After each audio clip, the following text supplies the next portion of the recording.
Aí um tempinho para dar esse estudo, e eu gostaria que você controlasse o cansaço, o sono, estivesse muito atento, porque nesse primeiro momento tem muita coisa boa para as nossas vidas. Aleluia. Neemias capítulo 1, nós vamos ler até o versículo 11. Se você já encontrou, diga amém. Amém. Amém. Diz assim a palavra do Senhor. O texto epígrafe diz: Neemias fica sabendo da desolação, em outras traduções, destruição, sofrimento, humilhação de Jerusalém. Palavras de Neemias, filho de Acalias. Ora, sucedeu no mês de Quisleu, no ano 20º, estando eu em Suzã, a capital, que veio Hanani, um dos meus irmãos, com alguns de Judá, e perguntei-lhe pelos judeus que tinha escapado e que restaram do cativeiro acerca de Jerusalém. Eles me responderam: os restantes que ficaram no cativeiro, lá na província, estão em grande aflição, e o opróbrio também está derribado, o muro de Jerusalém e as suas portas queimadas. Tendo eu ouvido estas palavras, sentei-me e chorei, e lamentei por alguns dias, e continuei a jejuar e orar perante o Deus do céu, e disse: ó Senhor Deus do céu, Deus grande e temível, que guardas o pacto e usas de misericórdia para com aqueles que te amam e guardam os teus mandamentos. Estejam atentos teus ouvidos e abertos teus olhos, para ouvires a oração do teu servo, que eu hoje faço perante ti, dia e noite, pelos filhos de Israel, teus servos, confessando eu os pecados dos filhos de Israel, que temos cometido contra ti. Sim, eu e a casa de meu pai pecamos. Na verdade, temos procedido perversamente contra ti, e não temos guardado os mandamentos, nem os estatutos, nem os juízos que ordenastes a teu servo Moisés. Lembra-te, pois, da palavra que ordenaste a teu servo Moisés, dizendo: se vós transgredirdes, eu vos espalharei por entre os povos, mas se vós converterdes a mim, guardai os meus mandamentos, eu os cumprirdes, ainda que os vossos rejeitados estejam na extremidade do céu, de lá os ajuntarei e os trarei para o lugar que tenho escolhido, para ali fazer habitar o meu nome. Eles são os teus servos e o teu povo, que resgataste com o teu grande poder e com a tua mão poderosa. Senhor, que esteja atentos os teus ouvidos à oração do teu servo e à oração dos teus servos, que se deleitam em temer o teu nome. E faze prosperar hoje o teu servo, e dá-lhe graça perante este homem. Era eu, então, copeiro do rei. Vamos orar. Pai, fala conosco através da tua palavra. Eis aí o teu livro, que para nós é a tua boca, inspirada pelo teu Espírito Santo. Fala conosco, nos dê toda a base para entendermos o que tu tens para as nossas vidas. Nós oramos assim no nome de Jesus, aquele que crê, diga amém. Amém. Aplauda Jesus. Meus irmãos, nós acabamos de ler um livro, na minha concepção, um dos livros mais belos da Bíblia, é o livro de Neemias. Porque o livro de Neemias, ele vai falar de estruturação, ele vai falar de alguém que um dia, movido por compaixão, movido pelo amor de Deus, ele simplesmente coloca no seu coração o desejo de ser uma ferramenta de Deus para mudar a vida de toda uma nação, de toda uma cidade, para mudar a vida das pessoas. Alguém que, mesmo vivendo sobre o conforto, alguém que mesmo vivendo de forma protegida, de forma abençoada, ela entende o que é compaixão. Nós aprendemos que compaixão é quando nós nos colocamos no lugar de quem? Do outro. Quando você se coloca no lugar do outro, você consegue compreender as dores, o sofrimento. Isso é compaixão. É você sentir no seu próprio corpo o sofrimento do seu irmão, né? É como Paulo dizendo, ele afirmava: trago no meu corpo as marcas de quem? De Cristo. Ou seja, as marcas, o sofrimento de Cristo, ele trazia no seu próprio corpo. Então esse livro, apesar de ser um livro muito antigo, segundo os historiadores, ele vai falar de alguém que se disponibiliza, Diácono Wallace, em ser usado por Deus para ser um canal de reestruturação, de edificação, de transformação. E essa pessoa é nada mais, nada menos do que quem? Neemias. O interessante é que o autor, e eu quero crer seja o próprio Neemias, com algumas colocações de Esdras, o próprio autor do livro, ele faz questão de frisar que ele era copeiro do rei. No versículo 11, ele diz: e eu era copeiro do rei. Mas pastor, por que Neemias ele faz questão de frisar? Porque, queridos, quando a gente vai falar de reestruturação de muros, os muros para as cidades antigas, eles tipificavam fortaleza, tipificavam honra. Os muros, as cidades que possuíam muros, tipificavam cidades que eram protegidas. Elas dificilmente sofriam invasões pelos seus inimigos. Então, toda cidade que possuía uma muralha, muros ao seu redor, ela estava mostrando para aqueles que observavam essa cidade que ela não apenas possuía talvez um poder bélico, mas ela era uma cidade fortificada. Era uma cidade que não dava brecha para a invasão dos inimigos. Então, o muro erguido tipificava dignidade, tipificava proteção. Muros erguidos tipificava que sobre aquela cidade havia alguém que tinha autoridade, havia alguém que tinha uma liderança. Era uma cidade que produzia respeito. Vocês lembram das muralhas de Jericó? As muralhas de Jericó, somente as muralhas que guardavam aquela cidade eram imensas.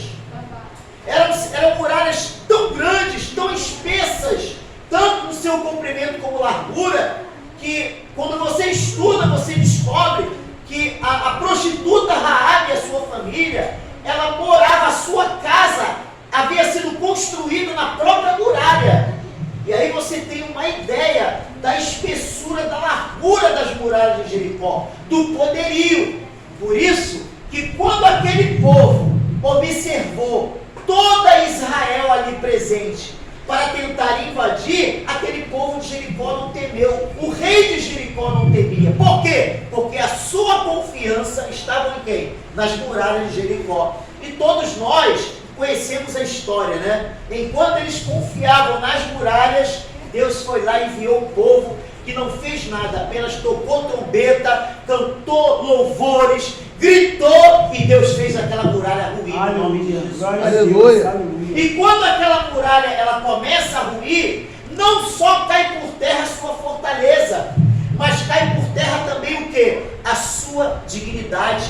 Ela deixa de se tornar uma muralha protetora da cidade. É tanto que o povo de Israel, né, os liderados de Josué, eles invadem a cidade com facilidade, Ângela. Por quê? Porque aquilo que lhes trazia proteção havia caído por terra. Então, o mais interessante é que Neemias, ele faz questão de frisar: eu era copeiro do rei. E o que quer dizer? O que Neemias queria passar para as nossas vidas hoje? O copeiro do rei era um oficial do rei. Ele tinha autoridade. Neemias morava no palácio. Ele tinha cobertura do rei. Era um homem da confiança do rei. Comia do bom e do melhor, Jussara. Era um homem que tinha todas as regalias.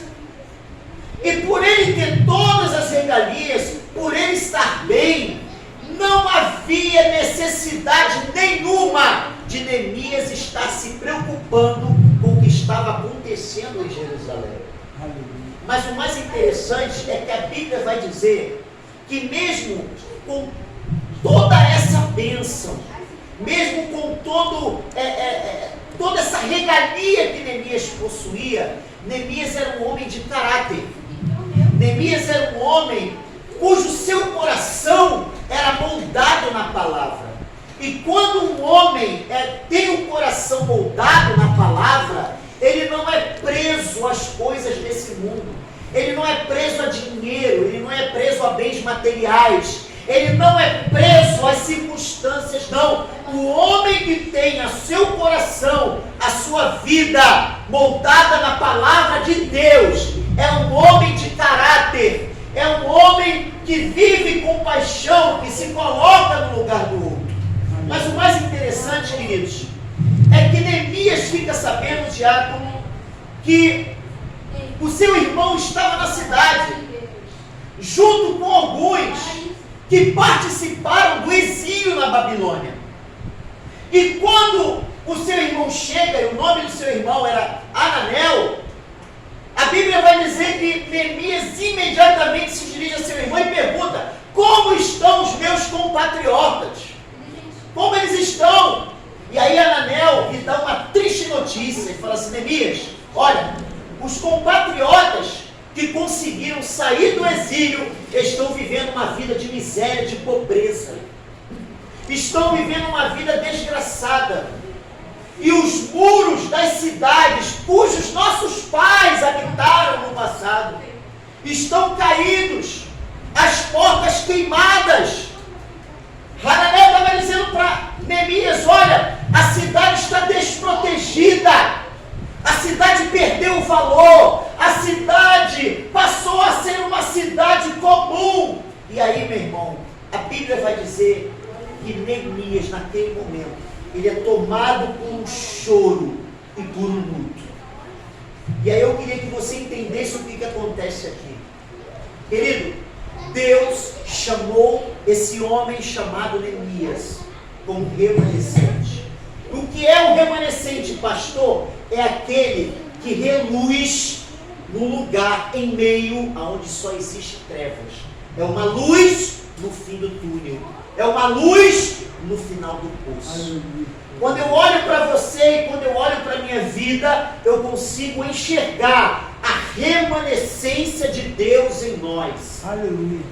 A Bíblia vai dizer que esse homem Neemias era um homem, segundo a palavra, que no seu coração havia o desejo de transformar, de reestruturar, de desenvolver crescimento. O coração de Neemias era um coração voltado para aquilo que Deus tinha para a sua vida. Mas uma coisa me chama a atenção, queridos, é que esse mesmo Neemias, apesar de toda a regalia, ele não se deixa levar. Apesar de ter tudo, quando ele olhou para a condição dos seus irmãos, para a cidade que era conhecida como a cidade da adoração, lugar onde Deus se manifestava, quando Neemias ele fica pá, toda a riqueza, toda a proteção, todos os benefícios que eles tinham no palácio, não era nada diante da miséria dos seus irmãos. Neemias foi tomado por uma compaixão tão grande, queridos, que a primeira coisa que vem sobre a vida dele é o luto. Existem coisas na nossa vida que muitas das vezes fogem do nosso domínio. Talvez a sua vida, a sua família, os seus relacionamentos estão vivenciando isso aqui. Os muros foram derribados. Quando a gente fala de muro, gente, a gente fala de proteção. Talvez os muros das tuas emoções foram derribados. as tuas emoções estão desprotegidas. Você é aquela pessoa que se ofende por qualquer coisa. É aquela pessoa que se magoa por qualquer coisa. O sofrimento que vem sobre a sua vida te abalou de tal forma que os muros de defesa das suas emoções caíram por terra. E hoje você se tornou uma pessoa totalmente vulnerável. E o que é uma pessoa totalmente vulnerável? É aquela pessoa que se deixa levar, muitas das vezes por uma palavra mal colocada, se deixa levar por um sentimento ruim, se deixa levar por aquilo que outros falam, se deixa levar, de repente, porque alguém tomou uma atitude irresponsável e feriu o seu coração. Então, quantos de nós estamos nessa condição, com os muros das nossas emoções destruídos, com os portões derribados? Talvez você diga assim: pastor, a minha condição hoje é essa, a condição da minha família é essa, o meu casamento, eu tenho passado por esse tipo de problema, não existe mais a proteção, não existe mais a dignidade, eu não tenho forças, eu olho para um lado, eu olho para o outro, é só escombros, é só problema, é só dificuldade, eu olho para a minha situação, eu não consigo enxergar a luz no final do túnel. Irmãos, quantas pessoas estão nessa condição? A Bíblia vai dizer que Jerusalém, segundo os historiadores, e o que muitos dos seus escritores relatam, era conhecido como a cidade da adoração, cidade da visitação de Deus, porém estava destruída. Talvez você entrou aqui nessa noite e tem fama de crente, tem fama de que é ousado, tem fama de que prega a palavra, tem fama de que canta, tem fama de que adora, mas os muros da tua vida estão destruídos, as tuas emoções estão destruídas, a tua fé já acabou, a sua esperança não existe mais. O que eu quero te dizer é que assim como Deus levantou um homem chamado Neemias, Deus deseja te levantar para que através da sua vida os muros sejam reerguidos e reestruturados. Você pode aplaudir o Senhor? Só que o mais interessante, queridos, é que a Bíblia vai dizer que levaram uma notícia para ele, diáconos. Levaram uma notícia. E aí eu percebo a dificuldade que nós temos, né, de vivermos uma vida na sua realidade. A dificuldade que nós temos de viver uma vida de forma transparente, real. As pessoas querem viver uma vida no mundo fantástico de Bob, Alice no País das Maravilhas. Ei, meu irmão, vou falar uma coisa para você. Nós somos crentes em Jesus, mas as notícias virão. Nós somos servos do Senhor, mas as notícias virão. E quando elas virem, eu vou ter a opção: ou eu vou me desconstruir, ou eu vou me prostrar diante delas, ou eu vou dizer em nome de Jesus: a partir de hoje eu serei o Neemias, irei reerguer os muros da minha vida. Aleluia, glória a Deus. Aleluia. Aleluia. O problema é que as más notícias têm nos tirado do foco, Ângela. As más notícias muitas das vezes têm esfriado a nossa fé, têm nos feito perder o controle, têm nos feito perder o equilíbrio. Nessa noite Deus te trouxe a esse lugar para, assim como na vida de Neemias, Ele realize também na sua vida. Deus não quer fazer de você simplesmente mais um, não.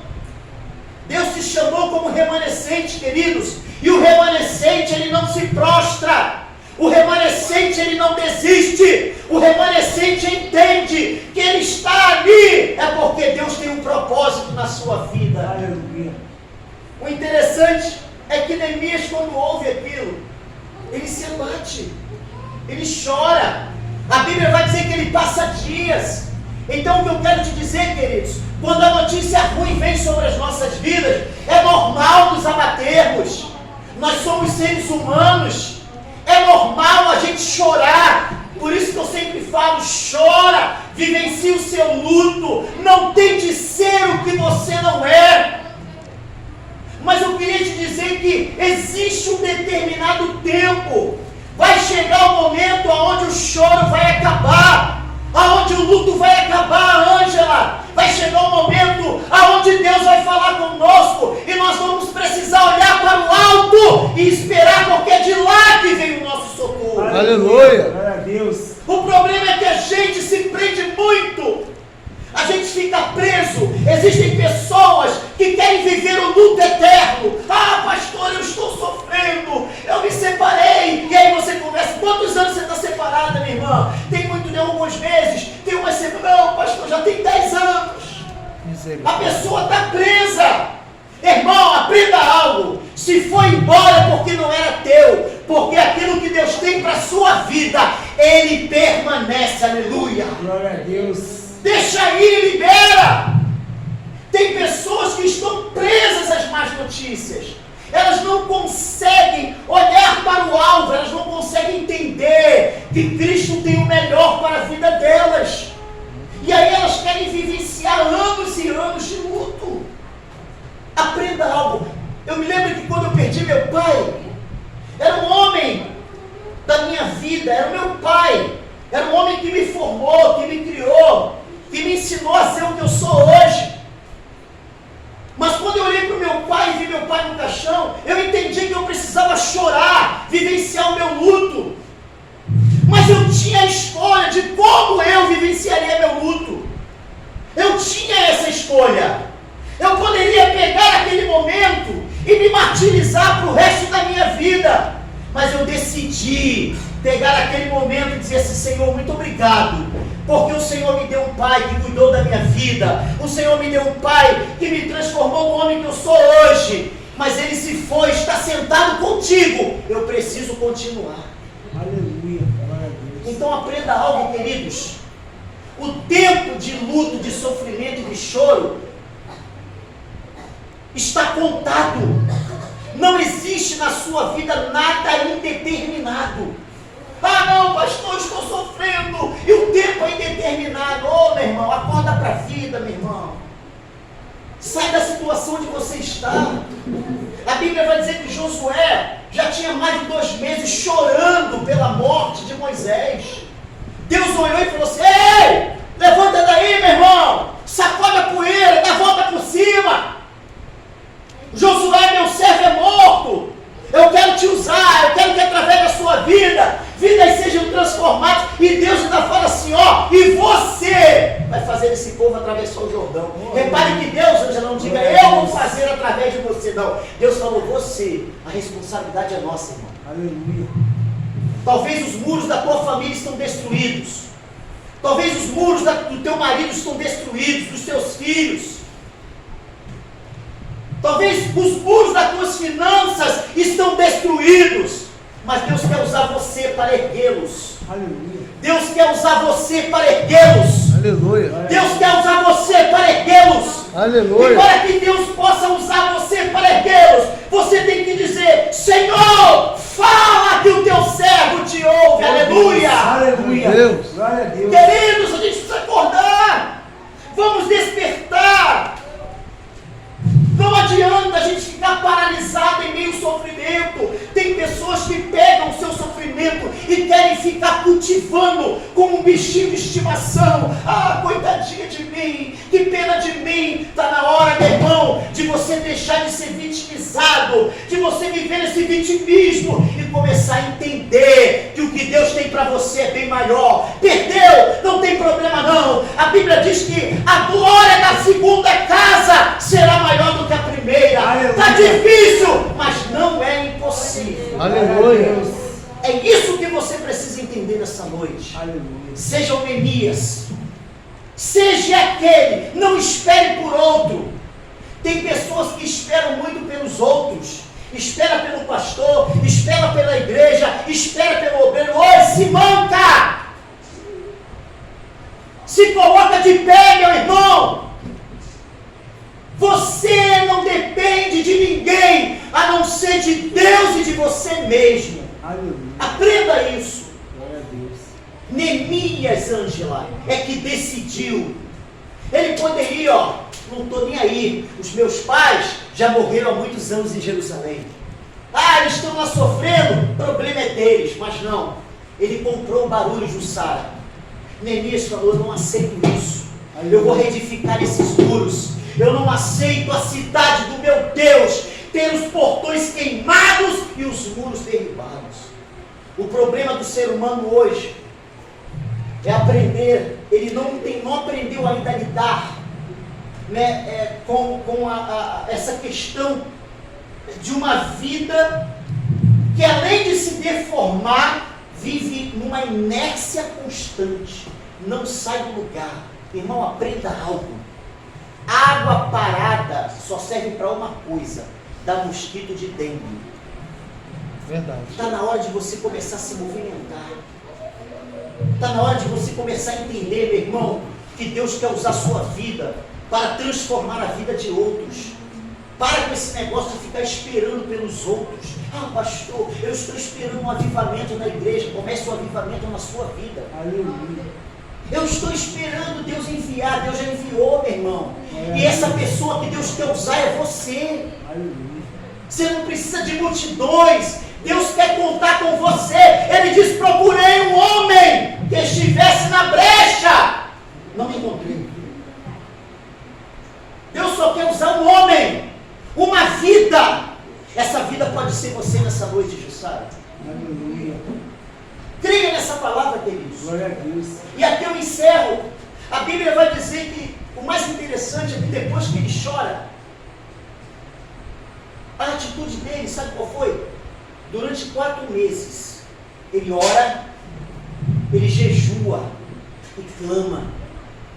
Repita comigo: ele ora, ele jejua, ele clama. Repare, queridos, aonde é que ele habitava? No palácio de Suzã, no palácio do rei Artaxerxes. Tudo que ele precisava, Ângela, estava na mão do rei. Era o rei que poderia lhe dar as cartas, as ferramentas, para que ele pudesse se deslocar para Jerusalém. Era o rei que tinha o poder de lhe dar a licença, para que ele pudesse chegar à cidade. Mas o interessante é que Neemias, ele não vai ao rei. Primeiramente ele vai a quem? A Deus. Então, olha que coisa interessante. Só que para ele e a Deus, ele se prepara, ele não vai de qualquer jeito. A gente quer chegar na presença de Deus de qualquer jeito, irmão. A gente quer enfrentar as nossas lutas, os nossos problemas de qualquer maneira. A gente quer passar os burros na frente da a carroça na frente dos burros. Primeira coisa, se vem algo que tenta me desafiar, que tenta me confrontar, a primeira coisa que eu tenho que fazer é buscar o que Deus tem para a minha vida. A Bíblia vai dizer que durante 4 meses, Ângela, ele jejuou, ele orou. Mas o mais interessante é a oração de Neemias. A oração desse homem demonstra não ser uma oração vazia. Não demonstra ser uma oração feita de qualquer maneira, não. Demonstra uma oração de conhecimento, de alguém que tinha uma vida de relacionamento com Deus. A oração de alguém que conhecia a teologia no profundo, porque ele, quando ora a Deus, Valdiceia, ele traz a memória dele e do próprio Deus todas as promessas do livro de Deuteronômio. Ele fala: olha, Senhor, esse povo aí é teu povo. O Senhor prometeu proteger, cuidar. O Senhor prometeu salvar. Esse não é qualquer povo, é o teu grande povo. A tua palavra diz que o Senhor fez uma aliança conosco. E aí, queridos, Neemias, na sua oração, você não encontra murmuração, você não encontra descontentamento, você não encontra alguém dizer: Senhor, se não for hoje eu vou chutar o balde, eu vou desistir, eu vou fechar as portas. Não, na sua oração ele traz esperança. Aleluia! Glória a Deus. O problema, querido, é porque a gente não tem conhecimento dessa palavra. A gente quer servir a Deus, mas quer servir a Deus com conhecimento formado por YouTube, por Facebook, por aquilo que as pessoas falam. Ei, o Senhor quer te dar a tua própria experiência, meu irmão. Aleluia. Acorda nas madrugadas, busca Ele em oração, leia a palavra de Deus, porque ela é libertadora. Aleluia. Glória a Deus. A Bíblia vai dizer que a oração desse homem demonstra um total conhecimento da palavra. Mas o mais interessante, Neemias era um homem íntegro, era um homem de um caráter polido, mas quando ele entra na presença de Deus, ele fala: Pai, eu pequei e os meus irmãos pecaram. Repare que você não consegue diagnosticar nenhum erro nesse homem. Você não consegue visualizar na vida dele nenhuma falta para que ele chegasse diante de Deus e falasse: Senhor, olha, eu e os meus pecaram contra ti. Mas ele confessa, mas ele se humilha, mas ele realmente abre o seu coração. Irmão, eu vou falar uma coisa para você. Às vezes cobramos diante de Deus tantos milagres, cobramos diante de Deus que Ele faça nas nossas vidas coisas tremendas e terríveis. O problema é que a gente não conseguiu compreender que o que chama a atenção de Deus é uma vida entregue no altar. O que chama a atenção de Deus, irmãos, é uma vida que se humilha, uma vida quebrantada, é uma vida que olha e diz assim: Pai, eu pequei contra ti, chama a responsabilidade para ti. Hoje, nas igrejas evangélicas, a gente culpa todo mundo. A gente culpa o Lula, a gente culpa a economia, nós culpamos as pessoas, culpamos as famílias, culpamos as religiões, ofendemos as religiões, falamos mal de líderes, de pessoas, justamente pelo estado em que nós nos encontramos. Mas a gente não consegue fazer como Neemias: Pai, eu pequei contra ti. Pai, eu pequei contra ti. A Bíblia diz que enquanto eu me calei, os meus ossos se secaram. Mas quando eu confesso o meu pecado, nele eu encontro misericórdia. Aleluia. Glória a Deus. Irmão, até a sua oração, ela precisa ser direcionada. Tem pessoas que quando vão orar, a sua falta total de intimidade com Deus, elas não sabem nem o que vão pronunciar. São repetitivas. E por que repetitivas? Falta de relacionamento. Você quer ver uma coisa? Se você pega a sua esposa e não há o beijo, né? O beijo na boca, não é aquele estalinho não, meu irmão, né? Agora chega, boa noite, né? Parece até perereca, né? Que sabe. Não, beijo. Quando você beija a sua esposa, você está dizendo para o mundo físico e espiritual que você vive intimidade, relacionamento. Está me entendendo, gente? É isso que Deus espera de nós. A falta de intimidade com Deus. É por isso que a gente fala que tudo começa em... Irmão, se tu não tem intimidade com a tua família, com a tua esposa. Ontem eu soltei isso, que foi um rebuliço na rede social. Eu falei: o homem que não prega a palavra na sua casa, ele não deve pregar a palavra na igreja. E foi um furdunço. Porque que Deus diz: como assim, pastor? Irmão, se você não tem intimidade na sua casa, você nunca vai ter intimidade com Deus. Se eu não me relaciono com minha esposa, com os meus filhos, eu não tenho como me relacionar com Deus. Mas por quê? Porque se você não consegue se relacionar com quem você vê todo dia, meu irmão, como é que você vai se relacionar com quem você não vê? É lógica, é estar junto, é viver o dia a dia, é relacionamento. É por isso que as nossas orações são vazias, repetitivas, não tem arrependimento, não tem autoridade, não tem poder. E aí a gente quer culpar as pessoas. Neemias não, falou: Pai, eu e os meus pecaram contra ti. Irmão, chame a responsabilidade para você. Se hoje os muros da sua vida estão destruídos, não culpe pessoas, se culpe. Mas eu trouxe uma boa notícia para você nessa noite. Existe um Deus que quer te usar como remanescente. Assim como Ele usou a vida de Neemias, Deus vai usar a sua vida para reestruturar tudo aquilo que o diabo derrubou. Aleluia. Glória a Deus. E para finalizar, a Bíblia vai dizer que Neemias disse assim: e eu era o copeiro de quem? Do rei. Olha para mim. Neemias sabia quem ele era. E você? Você sabe quem você é? Eita.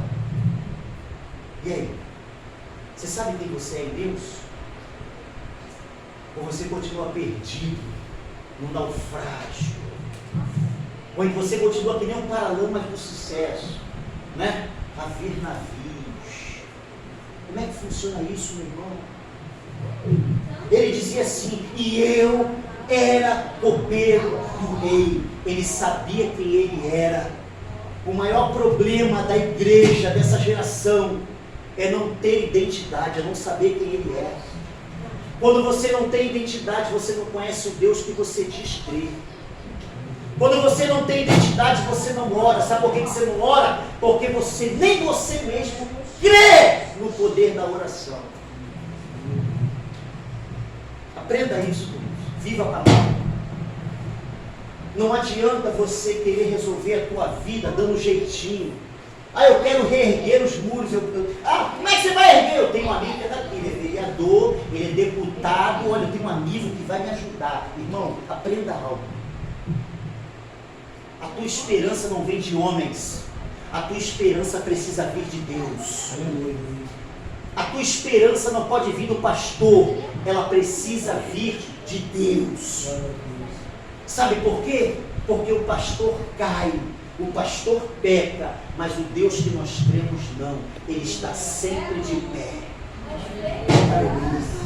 Aprenda isso nessa noite, queridos. Se você deseja reestruturar os muros da sua vida, não adianta você abrir a boca e falar: pastor, isso aqui está errado, pastor, isso aqui não serve, pastor, está assim, a minha vida está assim. Para de falar, irmão, fecha a tua boca. Em vez de falar, faça como Neemias, vai orar, vai jejuar. Não tome atitude nenhuma, não queira resolver nada sem direção de Deus. Quando você resolve sem pedir a direção de Deus, você se frustra. Mas quando você resolve na direção dele, você pode ir, Ângela, porque é ele que garante. Aleluia. É ele que garante. Então aprenda isso nessa noite. Primeiro passo para me reestruturar os muros. Primeira coisa, eu preciso me colocar no lugar do outro. Eu preciso entender o que está acontecendo na minha vida. Irmão, ninguém consegue reestruturar muros pegando a sujeira e jogando para debaixo do tapete. Ninguém consegue reestruturar muros querendo construir uma linda casa em cima de escombros, o que está podre e sujo. Tire o que está podre e o que está sujo e construa a sua vida em Deus.